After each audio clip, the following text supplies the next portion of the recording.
Welcome to the Awesomers.com podcast. If you love to learn, and if you're motivated to expand your mind, and heck, if you desire to break through those traditional paradigms and find your own version of success, you are in the right place.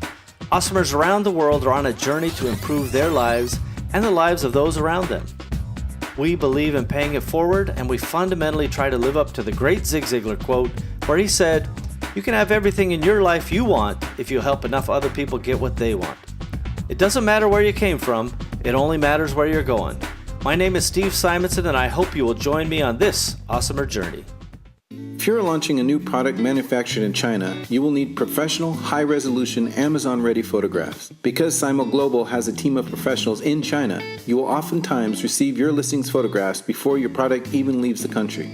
This streamlined process will save you the time, money, and energy needed to concentrate on marketing and other creative content strategies before your item is in stock and ready for sale. Visit simoglobal.com to learn more, because a picture should be worth 1,000 keywords. Today on the Awesomers podcast, we're going to talk with Danny McMillian. Here's a little bit about Danny's background. Danny's an international speaker on Amazon marketing and optimization, and he's an active e-commerce seller in the USA and in Europe. Danny has an open collaboration and sharing at his core, with a drive to dismantle, optimize, and share his deep learning, analysis, research, and even his train wrecks with peers and the community at large, so that you don't have to experience the same pain. He's a survivor of the former music industry and a startup serial entrepreneur, without a doubt. For the last couple years, he's been focused on Amazon FBA. He's appeared on numerous podcasts, including his own Seller Sessions, which is the #1 podcast for advanced Amazon sellers, and he contributes to the industry Bible, webretailer.com. Danny's been a guest speaker at all kinds of venues across the world, including the Smart China Sourcing Summit, the European Private Label Summit, the Private Label World Summit, the Great Escape, AMZ Con, and so many more. I am thrilled to have Danny McMillian with me today. Okay, everybody, welcome back to Awesomers. It's great to be back, and today we have a special guest, Danny McMillian. How are you, Danny? I'm good. Thank you for having me. It's certainly a pleasure to have you, and I couldn't help from the accent to notice that that doesn't sound American. Where are you from, Danny? I'm based just outside of London, but I'm originally born in London. Okay, fair enough. And so I know you, and I already know that you're awesomer, but help our audience understand kind of what you do in kind of your day-to-day world. What do you spend your time doing mostly? Okay, so my life split into various different areas. Though my day starts with Asia into the UK, into the US. So I run 3 businesses. One's an Amazon product business where we're in home and kitchen and in topicals. I've also got an agency with my partner Ellis, who is one of the algorithm guys behind Jungle Scout. So we've got a PPC agency that does automation. It's managed accounts as well. We can do international PPC, like multi-language PPC, and we mainly manage like large accounts. And I've also got a service business as well, which is in the construction industry. I also host Seller Sessions, which we publish 3 times a week, and I also do public speaking on all things Amazon. So basically what you're saying is you're only working about half time. That's a pretty light schedule there. No, very impressive. I suppose, knowing how many pots your hands are stirring at one time, or plates you're spinning, whatever metaphor you prefer, do you find that this is rewarding to you or stressful to you? No, I love every minute of it. I enjoy what I do. If it was, if I didn't like it, I'd have to get it removed from my life. I've got to the age, I'm 42 now, and, I want to enjoy my life. So anything that's stressful, business is going to be stressful from time to time. But if you're passionate about what you do, that's what gets you up in the mornings. If I hated what I do, like I don't do things for the purity of money. I don't go, I'll go and do that because it's got zeros on the end of it. I do things because they have meaning. And if you make meaning, you'll make money. Boy, that's quite right. It reminds me of the old saying, if you want something done, give it to a busy person. And you're certainly producing the results there. So before we dive further into kind of what you do, and I want to ask some more questions about the agency and the size of the clients you take on and so forth. We're going to take a quick moment for a sponsorship break and pay some bills. But when we come back, just to tease this up, we're going to talk about Danny's origin story. Where did he come from? And that's going to be very interesting. So stay tuned. Catalyst 88 was developed to help entrepreneurs achieve their short and long-term goals in e-commerce markets by utilizing the power of shared entrepreneurial wisdom. Entrepreneurship is nothing if not lessons to be learned. Learn from others. Learn from us. I guarantee that we will learn from you. Visit catalyst88.com because your success is our success. And giddy up. Okay, we're back, everybody. Danny, so I know you mentioned that you were from London. Is that where you were actually born? Yes, I was born in Stepney in East London. Yep. All right. So you probably know all the really good Cockney accents and slangs from the nearby towns. Yeah, and the pie mash shops and things like that. Yeah, and the Yeah, markets. those are some of my favorite. The pie and mash shops. That's a great visual right off the bat. So I love that. Now, what did your parents do when you came into this world? What kind of vocation did they have?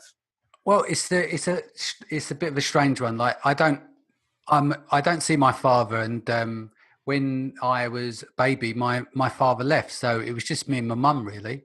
And so where my mum was a one-parent family, she, I had to, by the time I went to infant school, etc., I was with like childcare, like minders, and then she would pick me up from work. So she worked in shipping, actually, a company called OCL, going back to late 70s, early 80s time. So she's got, I mean, I didn't think, obviously shipping over from China now, there'd be some relevance there. But no, she used to do coordination in shipping when I was a wee nipper. Yeah, I think OCL was like Ocean Container Line or something. That's a pretty big company. Still exists today, as far as I know. Yeah, I'm not aware, but yeah, it's not too far. It's based in Raynham, which, funny enough, is which I use a shipping company, which is probably about 15 miles down the road from there. Wow, amazing. So it's interesting to see those parallels. Sometimes they overlap, sometimes they don't. Do you have any siblings, any brothers or sisters? Not that I know of. So Oh, I'm fair enough. I like apparently I'm an only child at this stage. Yeah. if anybody out there is a sibling to Danny, please contact us. We'll get you guys in touch. Be a great future show. How about what did you do with schooling? Did you attend university? I didn't. I mean, I struggled at school. I had learning difficulties. When I was young, I had problems like with hearing and stuff. They didn't discover it for a while. And so I struggled in school. It's like when I went to, we called like senior school, I didn't finish school. I could barely read and write, if I'm honest with you. But I did have a large accident. So at the age of 15 and 3 months, you're able to work and get like your national insurance card. And I worked on at the British Gas building. I was doing suspended ceilings and partition walls, and half a ton of plasterboard collapsed on me. Ooh. So even if I wanted to finish school, which I didn't enjoy school, I couldn't anyway. So I'm lucky to be alive from that. I've got like 80 stitches across my stomach. I had 4 broken ribs, liver laceration, broken diaphragm. Lot of injuries, but I was under some at St Bartholomew's Hospital, and they had progressive doctors there who played a big part in saving my life. And that was my wake up call in them early days to build the life that I wanted to move forward with now. Because as someone who wasn't very well educated, it left me limitations. But then that accident actually was one of the pivotal points that changed my life. Yeah, it's a fascinating story. To have 1,000 pounds or half a ton of plasterboard land on top of you is one of those lightning bolts we talk about from time to time, an unexpected and unwelcome surprise, but you got to deal with it, and it sounds like you did. Your resilience is extraordinary to have all of that. So because you were able to kind of carry on after the accident, obviously you recovered and so forth. Instead of university, did you find yourself working? And if so, what kind of role? Yeah, I mean, when I'll make you laugh. I worked. My first official job was working in a fish slicing factory. I mean, as a kid, I worked in like doing paper rounds, and I worked in the butchers and things like meat places. I'm not sure what you call butchers in the US, but we still call them butchers. Oh, you call them butchers as well, yeah.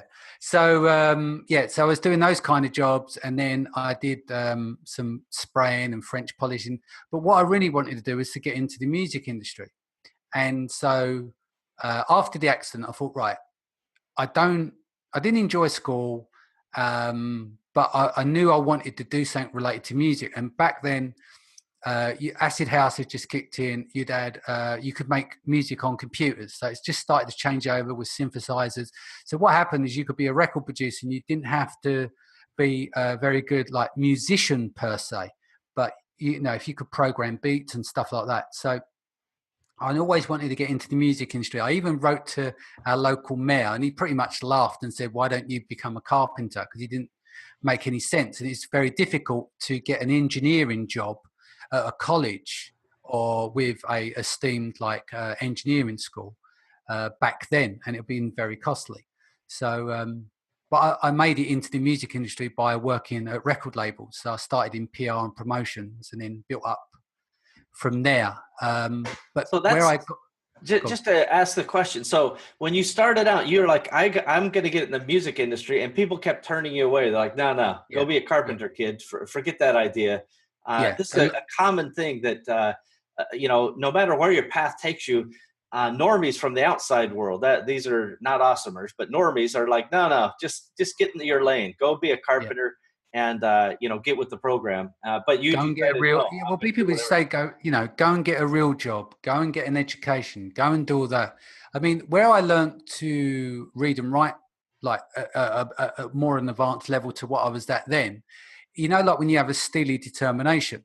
So I wanted to do record reviews so I could get free vinyl, so that I didn't have to pay for the vinyl. So when I did DJ gigs, it wasn't as expensive to do so. But then I thought, well, I don't know how to use a computer, and I'm not very good at reading and writing. So, but things like that make you learn, don't they? So it gives you that steely determination. So I improved my reading and writing. I wouldn't say it's great today, but I've improved my reading and writing through wanting to do something. Whereas at school, I hated school. So therefore, I didn't want to learn. So I was disinterested. Does that make sense? It totally does. This is again one of those issues of motivation, right?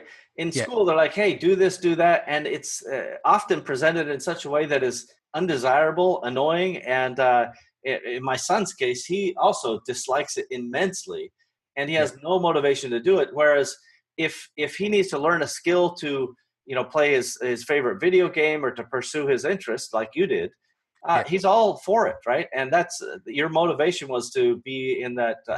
I like the clever way you got free albums. That's very, very smart.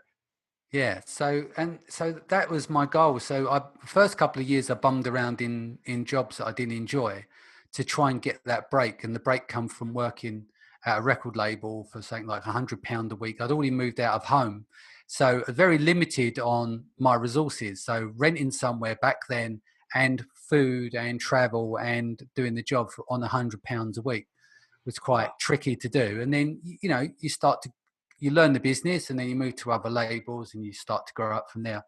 And then I fully got into the music industry. And then once I was fully in, I got an opportunity that with my accident, I got a payout a few years later. And so what we did was, me and my now wife, is that we put a deposit down on our first home, and Okay. I pulled some cash aside, and I bought studio equipment that I could have at home. So I had like hardware samplers, sequencers, keyboards, and stuff like that.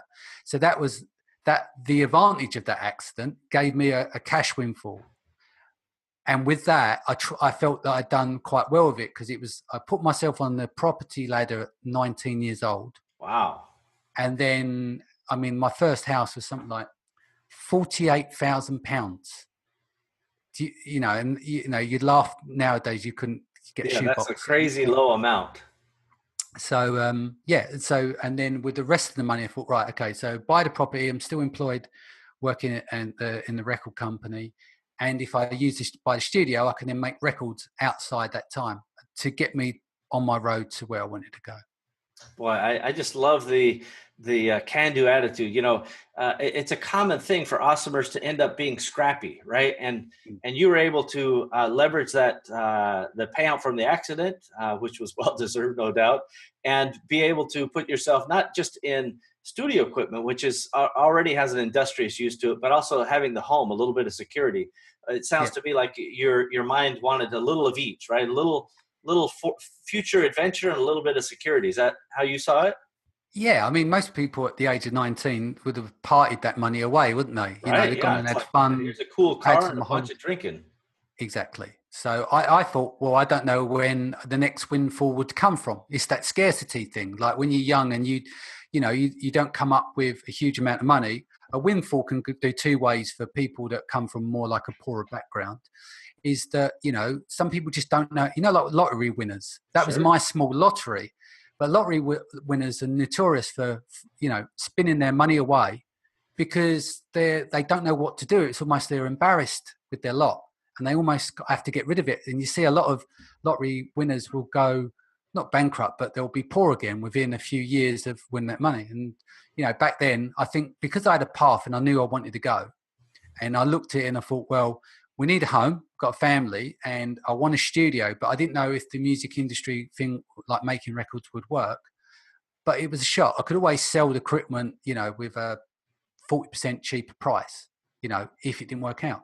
Sure, sure. No, I really, I love the ideas that, Awesomers come up with, which is, I'm going to try to make the most of this opportunity. It is really counterintuitive for you at that age to have placed some equity into the equation. And Yeah. I definitely believe that, equity along the way is a smart thing. Take some money off the table. So really surprising at 19 years old, you're able to figure that out. No So worries. let me ask you this, Danny. As you think, you mentioned one of the defining moments. Obviously that accident. But now you're outside of the music business.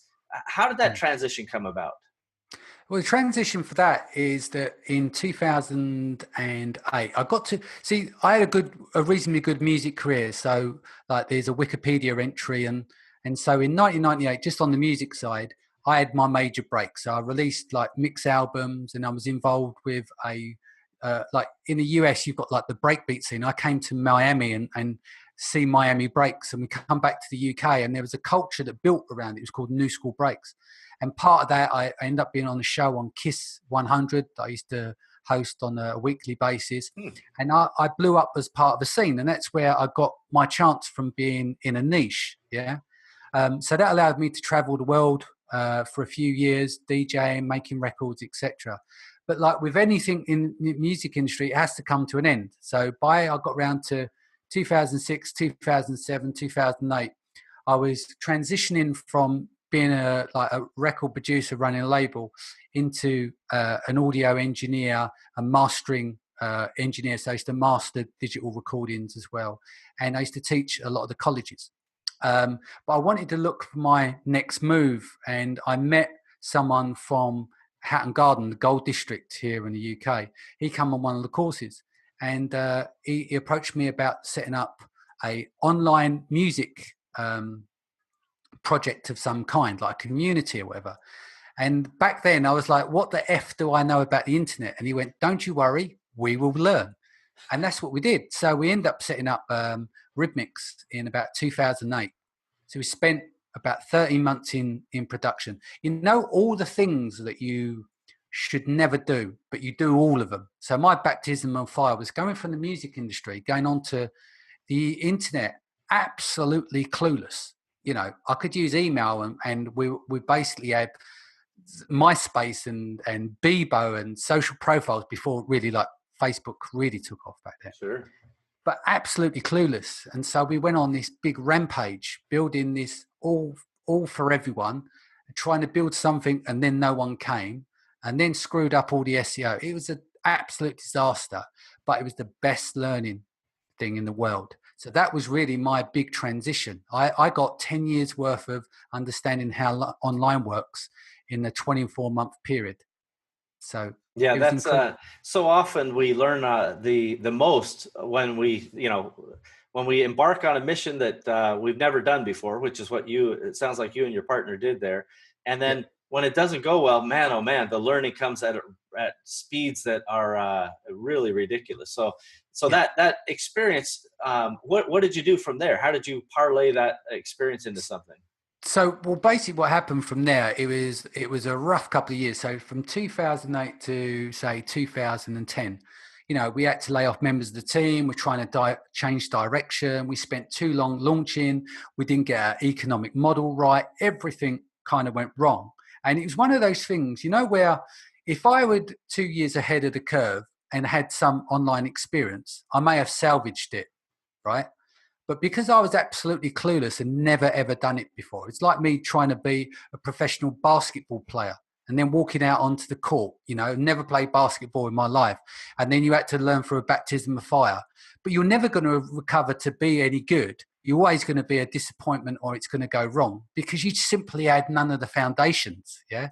And that's what we didn't have. So, but what he was looking at on reflection is I learned not how to build businesses from that. And the biggest takeaways from those experiences is like, I've launched a number of businesses, but now instead of building a company, I run traffic to a landing page. I'll validate it just from a landing page, the model, before logos and sitting in the boardroom and talking about, branding and all that kind of stuff. I do validation. Can I get the traffic? Who are the type of traffic? What kind of revenue can I generate? How big's the market? What is my routes to market? Simple as that. And I can find it out in a 3-day period. So I would now build every business that way, where it starts off low and I'll validate the market first before doing everything. And that has been my biggest lesson from that. Well, I tell you, the power of the internet cannot be underestimated when it comes to this, because you're quite right. In the old days, and even back in that 2008, 9, 10 timeframe, and certainly before, often it was a common thing to go, all right, well, let's go raise some money. Let's put a team together. Let's, we think this is a good idea, and we ran a focus group, or we didn't. It doesn't matter. And we build this entire company around the idea of, if we build it, will they come? Today, you can just build it and see if they come or not, and throw ads at it and see if your ratios are right. What a great lesson, and what a good silver lining to take away from that. Now you don't bother building a business that hasn't been validated. No, that's it. Brilliant. I validate first before doing anything, before I consider like raising money. And the thing as well is that you learn whether you want, I went from there to a ticketing company and they raised money there. I was the head of digital. I wasn't happy the way the business was run. So I left that after they raised the money, because I didn't want to be involved in like how the way the business was working. But you learn all these things. You think you're going through these periods and you're going, why is it this happening? And it's not heading on the right direction. But they're a catalogue of life experiences that that you can move forward, and they will never happen together, like happen again, because they're burned in your memory. It won't happen. So like nowadays, I won't go and raise outside capital. I can get money like that if I want it. But at what cost does it come at? So I've got my partners, and I like to put my own money up and put my money where my mouth is. And if I need a load of money, I can go and get it, but I'm not interested in that. Does that make sense? I like the control of my own destiny, if that makes sense. So, yeah, it totally does. This is a big, an important lesson for everybody to take note of. Excuse me. The reality when everybody wants to chart their course, at least in my opinion, and I think a very good takeaway from Danny's lesson there is, if you know what you want, you can decide how you're going to engineer it. Now, some guys who say, hey, I want to build an empire, they need to go build, outside money. They need to have this and that. But Danny's evaluated for himself what's important, what his priorities are, what's going to make him successful and feel fulfilled. And that doesn't require the empire building. That just requires building in a way that is proper and useful to you. Yeah. Yeah, totally. Yeah, it really is an important lesson. Too often people get confused when they see, well, this guy's doing that and that other guy's doing this. And this is one of the points of Awesomers, to just share. There's different ways of getting the job done and creating a life that's worth living. And so, Danny, tell me, in 2008, I recall you mentioning that you had some lightning bolts hit you that year. Can you tell us a little bit about that? Yeah, so beyond 2008. So the good news is that obviously we set this business up. So I transitioned from the music industry to go online, but it was an online music marketplace, if you like, which grew into like a ticketing company, etc. But by about 2010, we'd burnt through $500,000. Even though we run costs quite low, but we still had a team. So we shut the business down in 31st of August 2010, I remember. And then I helped write the CVs and use my black book to get all the other guys employed. But then you're at an end of a cycle there, right? So you're exhausted, you've kept the doors open, there was closure was always intimate, coming. You're laying off members of the team along the way, which I have regrets about, because you should do it all at one chunk instead of like that slow hand clap towards the end. Does that make sense? Sure, So they're another set of lessons. But what happens, it went from a business life to my personal life, it affected as well. So come the November, I lost my son, Riley. He passed away. And then the following July, I lost my daughter, Soraya. And then at the Christmas, we nearly went personally bankrupt because the debts and everything that we had accumulated. And so it almost gave me that complete reset. So you get hit by all directions. So you've got your family life, which is devastating. Like most people will never know what it's like to lose one child, let alone two in a short period of time. And then with the financial burden as well, you have to kind of almost, your life hits a reset button, if that makes sense. So the way I see it now is that we've alluded to about stress and stuff. Like when you've lost children, that is uncomparable to anything else. Probably explains why I don't get stressed in business. Because what is the worst can happen? Because what's happened is nearly everything that most people will dread has happened. And so that gives you a completely different outlook on business, on levels of risk. And I mean smart risk, but where you see a lot of people getting really stressed and bogged down in everything. And for me, it's water off a duck's back. If I've got legal stuff to deal with, it's water off a duck's back. If I've got a shipment like on the Hanjin from a couple of years ago, sending all my stock to the US that went down, with all my Christmas stock on it. The way I look at things like that, I go, I've had to go to the funeral of two of my children. And then that puts me back into perspective on the business side. And that puts me back on the straight path. And I think they're like landmarks in your life, good or bad. And when I had the accident when I was 15 and 3 months, were the two biggest changes in my life. Boy, the amount of adversity that you faced and still retain that resilience, it really is extraordinary. That's a really important lesson for the awesomers out there listening, is that, let's keep things in perspective. Let's understand that, there's important things in life. And, even when our whatever the issue of the day is, it pales by comparison to things that have already been overcome by somebody as awesome as Danny. Thank you for sharing that, Danny. It's we're sorry for your loss, but man, oh man, that is the right attitude to come out of it with. It is and so it sounds to me, as you talked about this reset button, after all of that tragedy and adversity, that you hit some point where you said, no, I'm going to do something again. And how did that switch get, finally from the full reset position into something that had traction? Well, what happened from there is that that was around after everything. What happened? That was to the end of 2012, and then I was at the head of digital at a company where I said I wasn't happy. I didn't like the way it was run, and I didn't want I don't know how to put it into decent words. When you're not happy in some way, like culturally, you don't like the culture and stuff like that. It doesn't suit and fit who you are. And I'm like, I can't come into this building every day and feel drained the way I feel, because I don't enjoy it. So I spoke to a very close friend who's my business partner today across all of our businesses. He puts the money into the business, or he did in the very beginning. Just put up the money and said, get on with it. And, we split 50-50. That's just the way it works. And then off of that, I've got sub-partners. But he said to me, look, if you're unhappy, let's come over here, do some work with me. So I went and worked with him on some of these businesses, recovering some debt, and taught me a lot about infrastructure there on age debt and stuff like that. And we then looked at various different business models. It goes back to the idea of launching. So we launched about 3 or 4 different businesses. So we would do a wraparound business for someone else. So we'd put them, we'd find these like skill sets, and then what we'd do is we would manage the whole business, and then they would go out and do the work, and then we'd look to grow a team around that, if that makes sense. So we went through 4 or 5 of those, and one of them in the construction side, is still running today as a partner of mine. And that's what going back to 2000. Yeah, so it's been over 5 years now.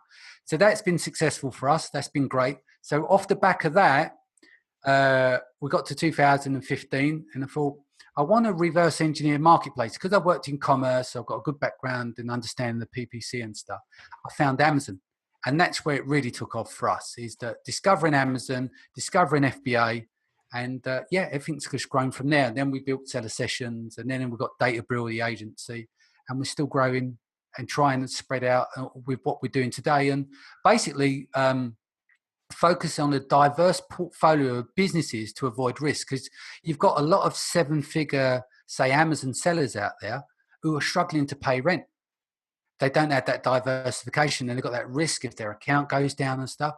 So for us, we've got 3 different business models. We've got a product model, we've got a service-based business, and then we've got a reoccurring revenue agency business.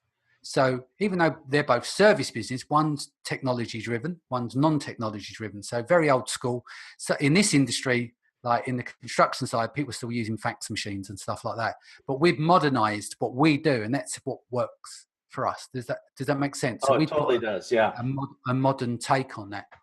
So, one of the questions it raises is, how does a company let its culture get to the point where people feel drained to come in? This is a common problem that people face is, when they have a traditional kind of 9-to-5 job, when it's soul sucking, people leave, and often they don't leave the job itself. The work is not the difficult part. It's the boss they work for, or it's the culture in that organization. Is that what you found in your case? I know you said the culture was bad. Was the boss an issue as well? Yeah, I mean, it was, yeah. So I don't like to speak bad of people and stuff like that. Yeah, I just think what I signed up for and what I uncovered was not the same things. If that's all, that's how I'd like to leave it. And sure. I was just like, this is not who I am and what I want to be part of. So I thought, right, the best thing I could do is take myself out of the situation. But you got to remember, at that time, I'd nearly went personally bankrupt, could have lost the home and everything. So you're in between. So you're in a job that you can't, you love the work, but you're stuck with the culture, and you're also in a position where, you need them finances. And it was very draining. That was a difficult part of my life, because I felt I was backed into a corner. And it wasn't until my partner said to me, look, let's do this. You're obviously not happy there. I know that you can build stuff. Let's put some money in over here and we'll get rolling with that. And that was one of my, another turning point for me. That was the third stand, if you like. Sure. And if it wasn't for Steve, I probably wouldn't be here today where I am, still in that growth mode for our businesses and stuff, Well, it really is that true partnership, though, that you guys were able to put your heads together and get something going. And once you get that traction, get that flywheel turning, as they say, then good things happen. So very, very instructive. So let me ask you this. Actually, we're going to take another quick break and talk to our sponsors, let them share their important messages. But when we come back, we're going to talk about Danny's best day, and then we're going to talk about some of his maybe tips and tricks of how Awesomers can conduct their business. So we'll be right back. Empowery. The name says it all. Connecting e-commerce entrepreneurs with great people, ideas, systems, and the services needed to stay business dynamic and to grow. Empowery is a network, a cooperative venture of tools and resources to make you better at what you do, because we love what you do. We are you. Visit empowery.com to learn more. You're listening to the Awesomers Podcast. Okay, here we are. We're back again talking to Danny McMillian, and really appreciate your time so far. Danny's been extraordinarily valuable to me. I know the Awesomers out there agree. Thank you again. Thank you. So, you've talked about some of those defining moments, some of those turning points in your life, which are extraordinary in every way. Was there a best day in your professional career? Just some day, it could have been any point in your time where you just looked up and said, you know what, I'm glad I'm here. I'm glad I'm doing what I'm doing. Any of those moments stand out in your mind? There's a few. I mean, going back to the music, hearing my, like, I suppose putting out my first record is one thing. The second thing is going into a club and hearing one of your favorite DJs play your record. Hearing my first record on Radio 1, another defining moment. That's on the music side. And there was even things like I end up working with some of your heroes. Like, I'm old now, but we're talking about, I worked with people that were part of New Order and Arthur Baker, who worked on Planet Rock with African Bambaataa, and back then, and Stephen Mallender from Cabaret Voltaire. People may not know these people, but these were really influential electronic artists that you'd look up to, So there's key points there. But in terms of, if we fast forward professionally now, I would say one of the greatest days was March 30th, 2015. And that's when I discovered Amazon FBA. Because what happened is I wanted to find the next move, yeah? And I looked at, do I want to build a software company because of the background that I had? Is it a commerce store? So looking around, and I thought, I never reverse engineered marketplaces. So I thought, let's have a look because there's customers there. I know PPC, blah, blah, blah. Then I thought, right, let's have a look at eBay. So I got a load of junk around the house, took pictures in the garden as you do on shabby mobile phones, etc. in daylight. And then I walked to the end of my road to the post office. Then I realised, because I work from home, that the post office had gone 2 years ago. And I don't actually drive. My wife drives, but I don't drive. Never learned to drive because of DJing and not, I'd either have to get trains and commute into London or whatever. It made no sense for me to drive. So I thought, well, that's that out the window. I can't do eBay. So I come back with my tail between my legs and my parcels. But when I looked on the eBay forum, they mentioned Amazon FBA. And I thought, what does FBA stand for? And then when I got to the homepage of FBA, we store your products, we do this. I went like, no postman. Right, this makes sense. And then it's like they've just introduced their PPC, like sponsored ad system. And I think, that looks like Fisher Price. This is really easy. I ordered some products and I was like, I could really do this. And it got to that point where it was like, this is like making records, making a product, yeah? And then you're promoting to your marketplace, which is your audience, your fan base. And then when you've done the public speaking, it's like, I'm going on tour, DJing. But instead, I'm performing by going, and there's all these parallels. So that's why I love what I do so much now, because it's like revisiting the music industry. Because in the 90s, I would export records. It was sold on vinyl. They were physical products. What we do on Amazon are physical products as well. So instead of me sitting in the lab in the studio recording, I'm actually sitting in front of a computer. Like, you've got 3D designers and you're putting up different ideas and you're working out that product's going to work and how you can improve on it, and brand design and marketing strategies and stuff like that. It is a really extraordinary point to make that for those customers out there who may not be familiar with FBA, the fulfillment by Amazon model is basically where you're able to ship product into Amazon. They handle all the storage and shipping for you. You set up your account, and all you do is essentially design or source a product. You get that product into Amazon, and if you do it right, you do the things that Danny talked about with product design, 3D designers, packaging design, and you really make it something that is a true brand. That's the only way to make equity. But if you get it right, Amazon can handle a lot of that heavy lifting for you.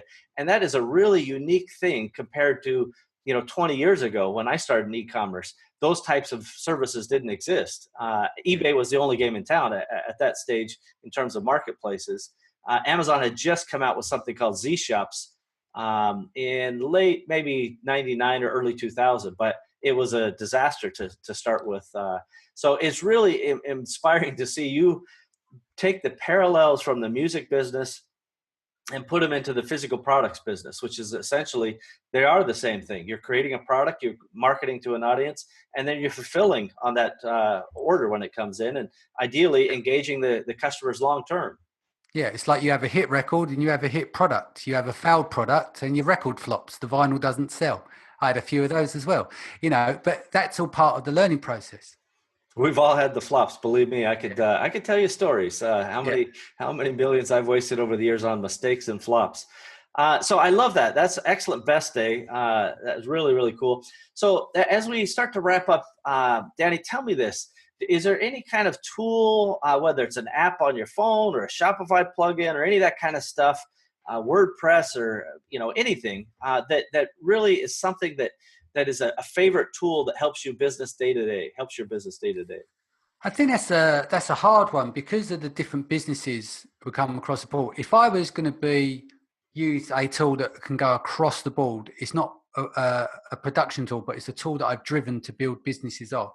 I would say any PPC platform that I use, from AdWords to Facebook to sponsored ads, because they're always been a main vehicle for me for the instant visibility by using paid search.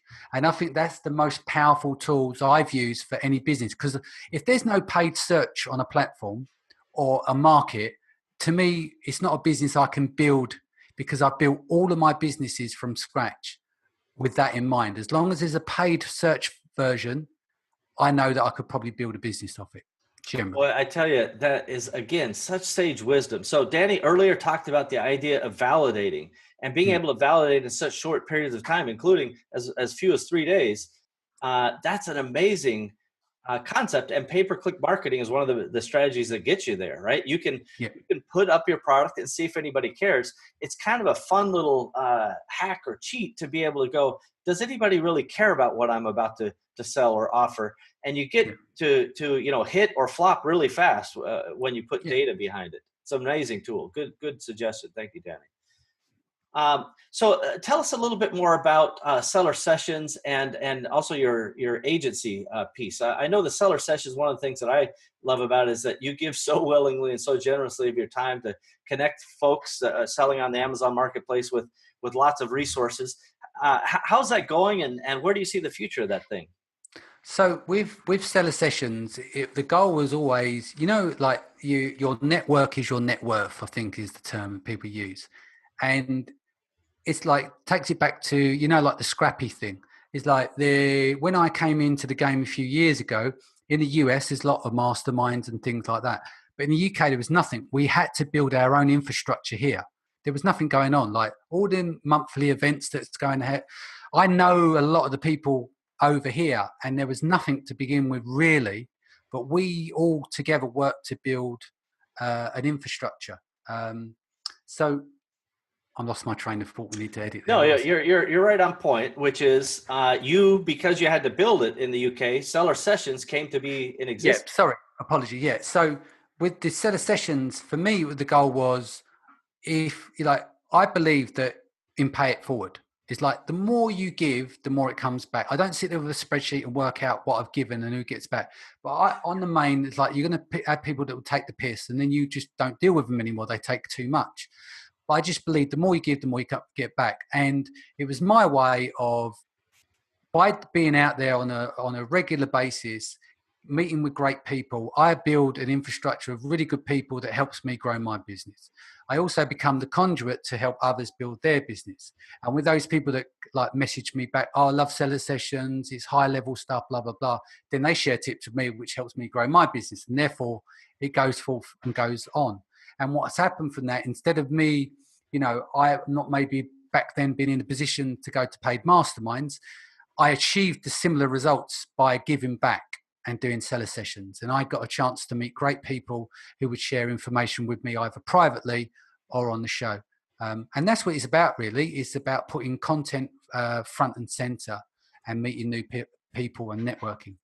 Boy, again, it reminds me of one of my favorite quotes from the great Zig Ziglar. For those who don't know him, he was a great motivational sales speaker back in the last 20, 30 years. And one of the things he used to say, and I'm paraphrasing here, but you can have everything you want in your life if you help enough other people get what they want in their life. Exactly. And Danny lives up to that every single week. You put out 3 shows a week with Seller Sessions, is that right? That's correct, yeah. Amazing. A great productivity, a great show. I hope everybody jumps over there and subscribes. Tell us quickly about your Facebook agency, or the types of customer, not Facebook agency, but your Amazon agency. What kind of customers do you look for there?